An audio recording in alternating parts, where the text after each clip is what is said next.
അമ്മ മാതാവിനും എൻ്റെ ഈശോയ്ക്കും ഒരായിരം നന്ദി. എൻ്റെ പേര് ജെറീന. ഞാൻ വരുന്നത് ചെല്ലാനം.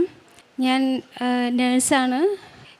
എൻ്റെ അമ്മ ഒരുപാട് നാളായിട്ട്, ഒരുപാട് വർഷങ്ങളായി കൃപാസനത്തിൽ വരികയും എൻ്റെ അമ്മയുടെ പ്രാർത്ഥന കണ്ട് ഞാനിവിടെ ഒരുപാട് പ്രാവശ്യം വന്നിട്ടുണ്ട്. അപ്പോഴൊക്കെ എൻ്റെ അമ്മ എന്നോട് പറഞ്ഞിട്ടുണ്ട് ഉടമ്പടി എടുക്കണം. പക്ഷെ അപ്പോഴൊക്കെ ഞാൻ ഈശോയായിട്ട് ഞാനൊരു നല്ല ബന്ധം എപ്പോഴും എനിക്ക് ഉണ്ടായിട്ടുണ്ട്. അപ്പോൾ ഞാൻ അമ്മേനോട് പറഞ്ഞ, അമ്മ ഞാൻ കുമ്പസാരിക്കുന്നുണ്ട്, പ്രാർത്ഥിക്കുന്നുണ്ട്, അപ്പോൾ എനിക്ക് ഉടമ്പടി എടുക്കണ്ട, ഞാൻ അല്ലാതെ അമ്മയോടൊപ്പം വന്ന് പ്രാർത്ഥിച്ചോളാം എന്നൊക്കെയാണ് പറഞ്ഞുകൊണ്ടിരുന്നത്. പക്ഷേ 2023 ഏപ്രിൽ മാസം എനിക്ക് വളരെയധികം, അത് തന്നെ ഒരുപാട് ബുദ്ധിമുട്ടിലൂടെ എനിക്ക് കടന്നു പോകേണ്ട സാഹചര്യം ഉണ്ടായി. അപ്പോൾ എനിക്ക് എന്നെ വിഷമിപ്പിച്ചവരോടൊന്നും എനിക്ക് ക്ഷമിക്കാൻ പറ്റുന്നില്ലായിരുന്നു. അപ്പോൾ ഈ പ്രാർത്ഥന അന്നൊന്നും ഞാൻ ഉടമ്പടി എടുത്തിട്ടില്ല. അപ്പോൾ ഞാൻ യൂട്യൂബിൽ ഈ പ്രാർത്ഥന കൂടും, പ്രാർത്ഥിക്കും. അമ്മയുടെ കൃപാസനം ബുക്ക് എടുത്തിട്ട് ഈ പ്രാർത്ഥന എപ്പോഴും ചൊല്ലുമായിരുന്നു, പ്രത്യക്ഷീകരണ പ്രാർത്ഥന. ഇത് ചൊല്ലുമ്പോൾ എൻ്റെ മനസ്സിന് ഭയങ്കര ഒരു സമാധാനമായിരുന്നു. പക്ഷെ എനിക്ക് ഇവരോടൊക്കെ ക്ഷമിക്കാൻ പറ്റി. ക്ഷമിക്കാനെന്ന് പറയുന്നതിനേക്കാളും കൂടുതൽ എനിക്ക് അവരോടൊക്കെ പൊറുക്കാനും അവരെയൊക്കെ സ്നേഹിക്കാനും പറ്റി. ഇതൊക്കെ കഴിഞ്ഞ് ഞാൻ IELTS-ൻ്റെ ഇതിനു വേണ്ടി പ്രിപ്പയർ ചെയ്തു.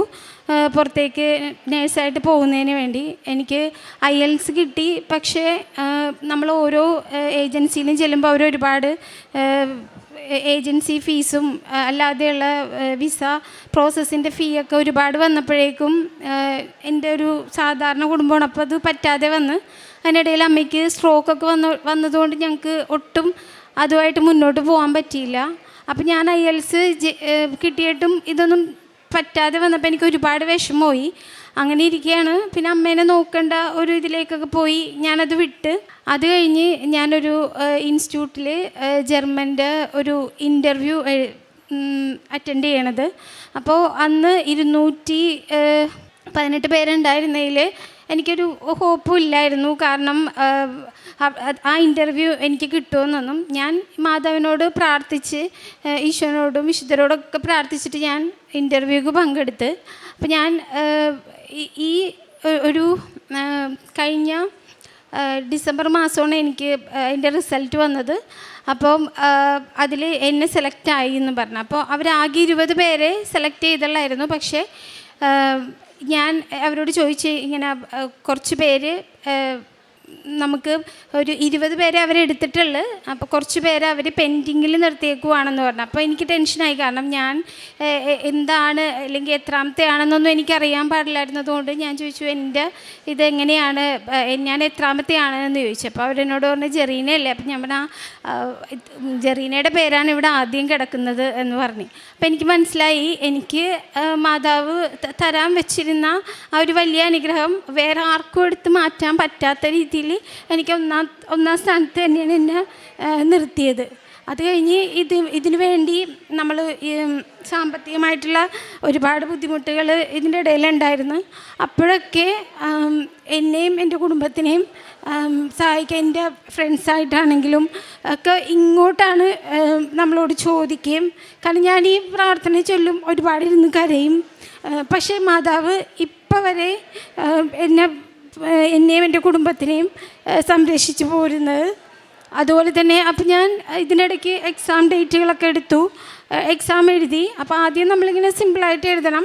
അപ്പോൾ നമുക്കൊരു ട്രയൽ പോലെയാണ്. അത് കഴിഞ്ഞിട്ട് പിന്നെയും ഞാൻ 3-4 വട്ടം എഴുതി, കിട്ടുന്നില്ല. പക്ഷേ എക്സാം സുഖമാണ്, വരുമ്പോൾ ഞാൻ പറയും നല്ലതായിരുന്നു, പക്ഷെ കിട്ടുന്നില്ല. അപ്പോഴും ഞാൻ ഇവിടെ വന്നു, എല്ലാ മാസവും തന്നെ ഇവിടെ വന്ന് പ്രാർത്ഥിക്കുമായിരുന്നു. അങ്ങനെ ഞാനിവിടെ അച്ഛനെ കണ്ട് പ്രാർത്ഥിച്ച് ഉടമ്പടി കാശ് രൂപവും ഉപ്പും ഒക്കെ ആയിട്ടാണ് ഞാൻ പോയത്. അപ്പോൾ നമുക്കൊരു സാധനവും നമുക്ക് കയറ്റാനൊന്നും പറ്റില്ല ഹോളിലേക്ക്. പക്ഷേ എനിക്ക് അത് പരീക്ഷ ഹോളിൽ കൊണ്ടുപോകാനും പ്രാർത്ഥിച്ച് എനിക്ക് പരീക്ഷ എഴുതാനൊക്കെ സഹായിച്ചു. കഴിഞ്ഞ ഡിസംബർ 3-നാണ് ഞാനിവിടെ വന്ന് അച്ഛനെ കണ്ട് കാശ് രൂപമൊക്കെ വാങ്ങിച്ചുകൊണ്ട് പോകുന്നത്. ആ ഡിസംബറിൽ എഴുതി റിസൾട്ട് വന്നപ്പോൾ ഞാൻ എക്സാം പാസ്സായി. അപ്പോഴും എനിക്ക് അമ്മയാണ് പറഞ്ഞിരുന്നത്, അമ്മ സാക്ഷ്യം പറഞ്ഞോളാം എന്നൊക്കെ. അപ്പോൾ ഞാൻ അമ്മേനോട് പറഞ്ഞു, അമ്മ ഞാൻ സാക്ഷ്യം പറയും, ഞാൻ ഈ ഞങ്ങൾ 10 പേരാണ് ഒരു ടീമിൽ പോകുന്നത്. അപ്പം ഞാൻ പോകുമ്പോൾ ഞാൻ സാക്ഷ്യം പറഞ്ഞിട്ട് പോവാമെന്ന്. പക്ഷേ ജനുവരിയിൽ, ഞാൻ ഡിസംബറിൽ എനിക്ക് പാസ്സായെങ്കിലും എനിക്ക് ജനുവരിയിൽ പോകാൻ പറ്റിയില്ല ആ ബാച്ചിലൊപ്പം. അപ്പോൾ കാരണം ഞാനും വേറൊരു ചേച്ചിയും ബാക്കായിപ്പോയി. മീൻസ് 10 പേര് ഓൾറെഡി ഫില്ലായി. അപ്പോൾ ഞാൻ മാതാവിനോട് ഞാൻ പറഞ്ഞു, മാതാവ് ഞാൻ എല്ലാ ദിവസവും കുർബാനയിൽ നിന്നുണ്ട്, പ്രാർത്ഥിക്കുന്നുണ്ട്, ഇതൊക്കെ ചെയ്തിട്ട് കുമ്പസാരി 2 ആഴ്ച കൂടുമ്പോൾ ഞാൻ കുമ്പസാരിക്കും, എന്നിട്ട് എന്താ എനിക്കിങ്ങനെ പറ്റിയ, ഇനി IELTS കിട്ടാഞ്ഞതുപോലെ ഇതിങ്ങനെ ആയിപ്പോവോ എന്ന്. അപ്പോഴാണിങ്ങനെ ഞാൻ പ്രാർത്ഥനയിൽ അച്ഛൻ്റെ ഇതിൽ ഡേറ്റ് ഇട്ട് പ്രാർത്ഥിക്കുന്നൊരു കാര്യം. ആർക്കും അറിയില്ലാത്തതൊന്നും ഞാൻ ആരോടും പറയാനും നിന്നിട്ടില്ല. പക്ഷേ അപ്പോൾ ഇനി എന്ത് ഡേറ്റ് ഇട്ട് പ്രാർത്ഥിക്കാനാണ്? കാരണം ഹോസ്പിറ്റലുകാർ കോൺട്രാക്റ്റ് അപ്പം ഞാൻ കടന്നു പോകുന്നതൊന്നും എനിക്ക് വീട്ടിൽ പറയാൻ പറ്റില്ല. കാരണം അമ്മ വിഷമിക്കും, അനിയൻ വിഷമിക്കും, അനിയത്തി. അപ്പോൾ എനിക്ക് ആരോടൊന്നും പറയാൻ പറ്റുന്നില്ല. അങ്ങനെ ഞാൻ ഡേറ്റ് ഇട്ട് പ്രാർത്ഥിച്ചു. ഡേറ്റ് ഇട്ട് ഞാൻ ജൂലൈ 18-ാം തീയതി എൻ്റെ ബർത്ത്ഡേ ആണ്. അപ്പോൾ ജൂലൈ 18, 2025 എന്ന് തന്നെ ഞാൻ ഇട്ട്. എനിക്ക് അതിനു മുമ്പ് എനിക്ക് ജർമ്മനിക്ക് പോകണം അമ്മേ, എനിക്കറിയില്ല, നീ സഞ്ചാരി മാതാവല്ലേ, എനിക്ക് നേടിത്തരാൻ പറ്റാത്തതൊന്നും നിൻ്റെ കയ്യിലില്ല, ഈശോ സമയമായിട്ടില്ലെന്ന് പറഞ്ഞിട്ടും അമ്മ ഇടപെട്ടതാണ്, അപ്പം എനിക്കിത് നേടി തന്നേ പറ്റുള്ളൂ, എനിക്ക് വേറെ മാർഗമൊന്നും എൻ്റെ മുമ്പിലില്ല എന്ന് പറഞ്ഞു. അങ്ങനെ ഇവർ ജൂണിലൊരു ഇൻടേക്ക് പറഞ്ഞു. പക്ഷേ ജൂണിലെ ഇൻടേക്കും അവർ മാറ്റി. കാരണം കുറച്ച് പേര് കൂടി ഇതിനു വേണ്ടി റെഡിയാവാനുണ്ട് എന്ന് പറഞ്ഞു.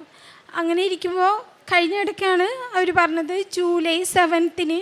അപ്പം എനിക്ക് അറിയാവുന്നവരോടോ അല്ല റിലേറ്റീവ്സിനോടൊക്കെ പറയാനൊരു പേടിയായി. കാരണം ഇത് ഇനിയും മാറ്റിക്കഴിഞ്ഞാൽ അത് ബുദ്ധിമുട്ടല്ലേ. എന്നാലും ഞാൻ ആ ഡേറ്റ് ഇട്ട് പ്രാർത്ഥിക്കണത് തുടർന്നുകൊണ്ടേയിരുന്നു. ഞാൻ ഈ വരുന്ന 7-ാം തീയതി ജർമ്മനിക്ക് പോവുകയാണ്. എൻ്റെ ബർത്ത്ഡേ ആണ് 18-ാം തീയതി. അപ്പം മാതാവിനോട് ഞാൻ ചോദിച്ച പോലെ ജൂലൈ 18, 2025 മുമ്പ് ഞാൻ ജർമ്മനിക്ക് പോവുകയാണ്. അതുപോലെ തന്നെ എൻ്റെ ജീവിതത്തിൽ ഒരുപാട് കാര്യങ്ങൾ, അത് ചെറുതും വലുതുമായിട്ടുള്ള ഒരുപാട് കാര്യങ്ങളിൽ എനിക്ക് ഈ പ്രത്യക്ഷീകരണ പ്രാർത്ഥന ചൊല്ലുമ്പോൾ എനിക്ക് ആ ഒരു സമാധാനവും, കാരണം ഇതൊന്നും നമുക്ക് കടയിൽ പോയി വാങ്ങിക്കാൻ പറ്റില്ല.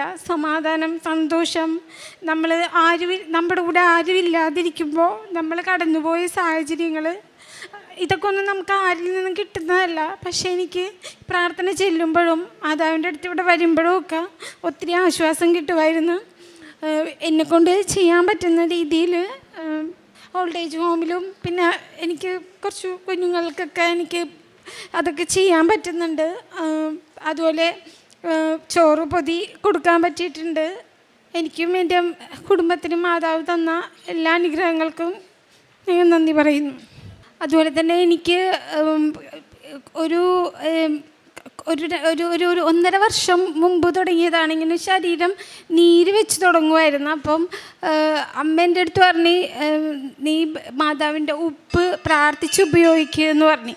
അപ്പം ഞാനിത് മാതാവിൻ്റെ ഉപ്പിട്ട് ചൂടുവെള്ളത്തിൽ ഉപ്പിട്ടിട്ട് വിശ്വാസ പ്രമാണം ചൊല്ലി ഞാൻ ഉപയോഗിക്കുന്ന സമയത്തെല്ലാം എടുക്കുമായിരുന്നു. എനിക്കിപ്പോൾ ആ നീർവീക്കവും അങ്ങനത്തെ ബുദ്ധിമുട്ടുകളൊന്നുമില്ല. പിന്നെ എനിക്ക് അലർജി ഉണ്ടായിരുന്നു. അതിപ്പോൾ ഏത് സാധനങ്ങളാണ്, അല്ലെങ്കിൽ എന്ത് വസ്തുക്കളാണ്, എന്ത് ഭക്ഷണമാണ് എന്നൊന്നും തിരിച്ചറിയാൻ പറ്റാത്ത രീതിയിലായിരുന്നു. ഇടയ്ക്കിടയ്ക്ക് വരും. പക്ഷെ ഇപ്പം എനിക്ക് അതൊന്നുമില്ല. പിന്നെ ഞാൻ ബൈബിള് വായിക്കും. എല്ലാ ദിവസവും 1/2 മണിക്കൂർ ബൈബിള് വായിക്കും. ചിലപ്പോൾ അത് നീണ്ടു പോവും. പക്ഷേ എന്നാലും ഞാൻ നേരത്തെ പറഞ്ഞല്ലോ, എനിക്കങ്ങോട്ട് എല്ലാവരോടും ക്ഷമിക്കാനൊക്കെ ഒന്നും പറ്റണ ഒരിതല്ലായിരുന്നു. പെട്ടെന്ന് എനിക്ക് വിഷമം വരുമ്പോൾ എനിക്ക് ദേഷ്യം വരും. പക്ഷെ ആ കാര്യങ്ങളൊക്കെ എനിക്ക് ഈ പ്രാർത്ഥന ചൊല്ലുമ്പോഴും ബൈബിള് വായിക്കുമ്പോഴൊക്കെ ഒരുപാട് കുറഞ്ഞ് ഇപ്പം തീരെ ഇല്ലെന്ന് തന്നെ വേണം പറയാൻ. പിന്നെ ഇവിടുന്ന് ഞങ്ങളുടെ ജൂനിയേഴ്സിനൊക്കെ ജർമ്മൻ പത്രമാണ് ഞാനൊരു സമയം കഴിഞ്ഞപ്പോൾ തൊട്ട് വാങ്ങിച്ചു കൊടുക്കാൻ തുടങ്ങിയത്. അതോടൊപ്പം തന്നെ ഞാൻ ഈ മാതാവിൻ്റെ കാശ് രൂപം വാങ്ങിച്ച് ഒരുപാട് എന്തെങ്കിലുമൊക്കെ രീതിയിൽ വിഷമത അനുഭവിക്കണവർക്കും ഒക്കെ രോഗികളായിട്ടുള്ളവർക്കും ഒക്കെ ഞാൻ വിസിറ്റ് ചെയ്യും. എന്നിട്ട് ഞാൻ ഈ കാശ് രൂപം വിശ്വാസ പ്രമാണം ചൊല്ലിക്കൊടുക്കും. എന്നിട്ട് യൂട്യൂബിൽ ഇത് എടുത്തു കൊടുത്തിട്ട് അവരോട് പ്രാർത്ഥന കൂടാൻ പറയും. അതുപോലെ നമ്മൾ ഈ ഹോസ്പിറ്റലുകാരായിട്ട് കോൺട്രാക്ട് ചെയ്ത സമയത്ത് നമുക്ക് ഹോസ്പിറ്റലിൽ ജർമ്മൻകാരുമായിട്ട്, അപ്പോൾ നമുക്ക് നാട്ടിലുള്ള ഹോസ്പിറ്റലുകളിലൊന്നും വർക്ക് ചെയ്യാൻ പറ്റില്ലായിരുന്നു. അപ്പോൾ ഞാൻ ഈ വീടുകളിലാണ് പോയി, കാരണം നമുക്ക് ഫിനാൻഷ്യലി ബുദ്ധിമുട്ടുണ്ടായിരുന്നതുകൊണ്ട് തന്നെ. പക്ഷെ ആ സമയത്തൊക്കെ ജാതിമത ഭേദമന്യേ എനിക്ക് ഉടമ്പടി തൈലമിട്ട് അവർക്ക് വേണ്ടി പ്രാർത്ഥിക്കാനും, ചിലർ കോമ സ്റ്റേജിലൊക്കെ ആയിരുന്നു. പക്ഷെ ഞാൻ ആ വീട്ടിൽ നിന്ന് പോരുന്ന സമയമാകുമ്പോൾ അവർ നടക്കാനും അവരുടെ അപ്പോഴുള്ള അസ്വസ്ഥതകളും ഒക്കെ മാറിയിട്ടുണ്ട്. അതെനിക്ക് പിന്നെയും ഈ വിശുദ്ധ ഇതിൽ തേനാണെങ്കിലും വിശുദ്ധ ഉടമ്പടി തൈലമാണെങ്കിലും ഒക്കെ ഉപയോഗിക്കുമ്പോൾ എനിക്ക് പിന്നെ എൻ്റെ വിശ്വാസം കൂടിയിട്ടേ ഉള്ളൂ. എന്നെ ഇത്രത്തോളം വഴി നടത്തിയ അമ്മ മാതാവിനും ഈശോയ്ക്കും 1000 നന്ദി. ലൂക്കായുടെ സുവിശേഷം 1-ാം അധ്യായം 48-49 തിരുവചനങ്ങൾ. അവിടുന്ന് തൻ്റെ ദാസിയുടെ താഴ്മയെ കടാക്ഷിച്ചു. ശക്തനായവൻ എനിക്ക് വലിയ കാര്യങ്ങൾ ചെയ്തിരിക്കുന്നു, അവിടുത്തെ നാമം പരിശുദ്ധമാണ്. ജെറീന എന്ന ഈ മകൾ തൻ്റെ പഠനവും വിദേശയാത്രയുമായി ബന്ധപ്പെട്ട് ഉള്ള പ്രതിസന്ധികളെയും ആ നാടുകളിൽ എങ്ങനെ അമ്മ മാതാവ് തന്നെ കാത്തുകൊണ്ടുവന്നും ഉടമ്പടി ജീവിതത്തിലൂടെ എത്ര കണ്ട് എളിമപ്പെടുവാനും ദൈവത്തിൽ ആശ്രയിക്കുവാനും പരിശുദ്ധമ്മയുടെ കരം പിടിച്ചുകൊണ്ട് ജീവിതത്തിൽ നേരിട്ട ഓരോ വേദനിക്കുന്ന അനുഭവങ്ങളിലും അവരോട് ക്ഷമിച്ചും പ്രത്യാശയുടെ മുന്നോട്ട് പോകുവാനും മകൾക്ക് കരുത്ത് കിട്ടിയെന്ന് ഈ അനുഭവത്തിലൂടെ സാക്ഷ്യപ്പെടുത്തുകയാണ്. മകൾ പ്രത്യേകമായിട്ട് സൂചിപ്പിക്കുന്നുണ്ട്, മകൾക്ക് നേരത്തെ 1-ാം റാങ്കുകാരിയായി മകൾ ജർമ്മൻ രാജ്യത്തേക്ക് അവരുടെ ഇൻ്റർവ്യൂവിൽ പാസ്സായി പോകേണ്ടതായിരുന്നു ജനുവരിയിൽ. എങ്കിൽ അല്പകാലം കൂടി അത് താമസിക്കുമ്പോൾ അതിന് അമ്മ മാതാവിൻ്റെ ഒരു പദ്ധതിയുണ്ടെന്ന്, എന്നാൽ ഡേറ്റ് ഇട്ട് പ്രാർത്ഥിച്ച് ജൂലൈ 18 തൻ്റെ ജന്മദിനത്തിന് മുമ്പ് പോകുവാൻ വേണ്ടി ആഗ്രഹിക്കുമ്പോൾ അമ്മ മാതാവ് അത് കൃത്യമായി ക്രമീകരിച്ച് 7-ാം തീയതി പോകുന്ന വിധത്തിൽ എല്ലാ മകൾക്ക് അനുവദിച്ച് കൊടുത്തതിനെയാണ് സാക്ഷ്യപ്പെടുത്തിയത്. മകളുടെ സാക്ഷ്യത്തിൻ്റെ ഒരു പ്രത്യേകത മകളുടെ കാരുണ്യ പ്രവർത്തകരുടെ നന്മയാണ്.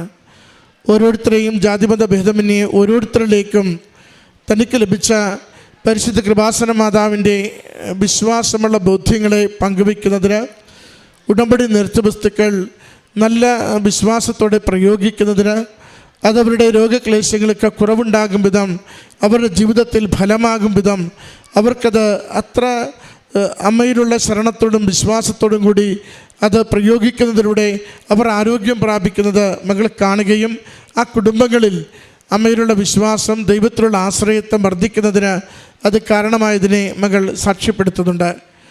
അതോടൊപ്പം തന്നെ മറ്റുള്ളവരോട് കയർക്കാതെ വേദനിപ്പിച്ചവരോട് പരിപൂർണമായി ക്ഷമിച്ചുകൊണ്ട് തൻ്റെ ഉടമ്പടി ജീവിതം മുന്നോട്ട് കൊണ്ടുപോകുവാനും ആരും കൂടെയില്ലെങ്കിലും എല്ലാം കാണുന്ന പരിശുദ്ധമ്മ മാതാവ് അത് നേരത്തെ തന്നെ കാര്യങ്ങൾ ചെയ്തു കൊടുത്തതുപോലെ ഈശോയെ കൊണ്ട് ചെയ്യിച്ചതുപോലെ എൻ്റെ ജീവിതത്തിലും ഇടപെടുകയും ഇപ്പോഴുള്ള കഷ്ടനഷ്ടങ്ങളും വേദനകളും മാറ്റിത്തരുമെന്ന ബോധ്യത്തിൽ പ്രത്യാശയുടെ മകൾ ജീവിച്ചതിനെയാണ് സാക്ഷ്യത്തിലൂടെ പങ്കുവയ്ക്കുന്നത്. പ്രിയമുള്ളവരെ, മകളുടെ സാക്ഷ്യത്തിൽ നമുക്ക് കൈമാറുന്ന സന്ദേശം ഒന്ന്, ശരണപ്പെട്ട് പ്രാർത്ഥിക്കുമ്പോൾ അമ്മ മാതാവ് കൈവിടാതെ നമ്മളെ സുരക്ഷിതരാക്കും. ഒരുപക്ഷെ നമ്മൾ കരുതുന്ന അടുത്ത നാളിലല്ലെങ്കിലും അമ്മ മാതാവ് തീരുമാനിച്ചിരിക്കുന്ന ഏറ്റവും അടുത്ത അവസരത്തിൽ നമ്മുടെ ജീവിതം യാതൊരു കുറവുമില്ലാതെ സുരക്ഷിതമാക്കുവാൻ അമ്മയ്ക്ക് പദ്ധതിയുണ്ട്. അത് ഉടമ്പടിയിൽ നമുക്ക് നൽകുന്ന വാഗ്ദാനമാണ്. രണ്ടാമത്തത്, സമയച്ചുരുക്കത്തിൻ്റെ അമ്മ, സമയഘടികാരം നെഞ്ചിൽ ചാർത്തിക്കൊണ്ട് പ്രത്യക്ഷപ്പെട്ട അമ്മ, സമയത്തെ ദിവസത്തെ ആദരിച്ചുകൊണ്ട് പ്രാർത്ഥിക്കുന്നവർക്ക് അമ്മയുടെ പ്രത്യേകമായ പ്രത്യക്ഷീകരണത്തിൻ്റെ കൃപയാൽ അത് അനുവദിച്ചു കൊടുക്കുവാൻ എപ്പോഴും സന്നദ്ധയാണ്. ഒന്ന് മാത്രം നമ്മുടെ ജീവിതത്തിൽ വേണം, നമ്മൾ ഉടമ്പടിയിൽ വിശ്വസ്തയോടെ നിലകൊള്ളുന്നവരാകണം. മൂന്നാമത്തത്, മകളുടെ സാക്ഷ്യത്തിൽ സൂചിപ്പിക്കുന്നത് ഉടമ്പടി നേർച്ചവസ്തുക്കളിലുള്ള നല്ല വിശ്വാസമാണ്. അത് ഞാൻ പോകുന്ന പരീക്ഷകൾക്ക് വിജയത്തിന് കാരണമാകും. ഞാൻ ചെയ്യുന്ന എൻ്റെ ശുശ്രൂഷകൾക്ക് അത് സൗഖ്യത്തിനും ആരോഗ്യത്തിനും കാരണമാകും എന്ന് മകൾ ഉറച്ചു വിശ്വസിക്കുന്നത് കൊണ്ട് മകൾ ആ ഉടമ്പടി നേർച്ച വസ്തുക്കൾ, ഉടമ്പടി തൈലം, ഉടമ്പടി തേൻ, ഉടമ്പടി ഉപ്പ് അതേത് ഉപയോഗിക്കുമ്പോഴും അതിൻ്റെ ഫലം കാണുന്ന വിധം മകൾക്ക് അനുഭവങ്ങൾ നൽകുന്നത് സാക്ഷ്യത്തിൽ പങ്കുവയ്ക്കുന്നു. ഉടമ്പടി നേർച്ച വസ്തുക്കൾ നമ്മുടെ ജീവിതത്തിന്, ഈ ഉടമ്പടി ജീവിതത്തിൽ നൽകിയിരിക്കുന്ന ഏറ്റവും വലിയ സംരക്ഷണമാണ്. അത് വിശ്വാസത്തോടെ എപ്പോഴും പ്രയോഗിക്കുവാൻ നമുക്കെന്നും ഒരു ശ്രദ്ധയുണ്ടാവണം. എളിമപ്പെടുവാൻ എത്ര കണ്ട് നമ്മൾ തയ്യാറാകുന്നുവോ അത്ര കണ്ട് ദൈവം ഉയർത്തുവാനും അനുഗ്രഹിക്കുവാനും നമ്മളെ സുരക്ഷിതരാക്കുവാനും ആഗ്രഹിക്കുന്നുണ്ട്. ദൈവകരങ്ങളിൽ ജീവിതത്തിൻ്റെ എല്ലാ വിഷയങ്ങളെയും തകർച്ചകളെയും കൊടുത്തുകൊണ്ട് ദൈവികമായ ഇടപെടലിന് വേണ്ടി നമുക്ക് പ്രാർത്ഥിച്ച് കാത്തിരിക്കാം. അമ്മ മാതാവിൻ്റെ സന്നിധിയിൽ വിശ്വസ്തയോടെ ഉടമ്പടി ജീവിതം നമുക്ക് മുന്നോട്ട് നയിക്കാം. ഈ മകൾക്ക് ലഭിച്ച ഈ അനുഗ്രഹങ്ങൾക്ക് അമ്മ മാതാവിനും തിരുക്കുമാരനും നന്ദി പറഞ്ഞുകൊണ്ട് കരങ്ങളടിച്ച് ഈ സാക്ഷ്യം സമർപ്പിക്കാം. അത്യപൂർവ ദൈവാനുഭവങ്ങൾ ഇനി നിങ്ങൾക്കും സ്വന്തം. ഈ യൂട്യൂബ് ചാനൽ ഇതുവരെ സബ്സ്ക്രൈബ് ചെയ്തിട്ടില്ലെങ്കിൽ ഇപ്പോൾ തന്നെ സബ്സ്ക്രൈബ് ചെയ്യുക. ഈ വീഡിയോ ഇപ്പോൾ തന്നെ നിങ്ങളുടെ സുഹൃത്തുക്കൾക്ക് ഷെയർ ചെയ്തുകൊണ്ട് കർത്താവിൻ്റെ പ്രേക്ഷിതരാകുക.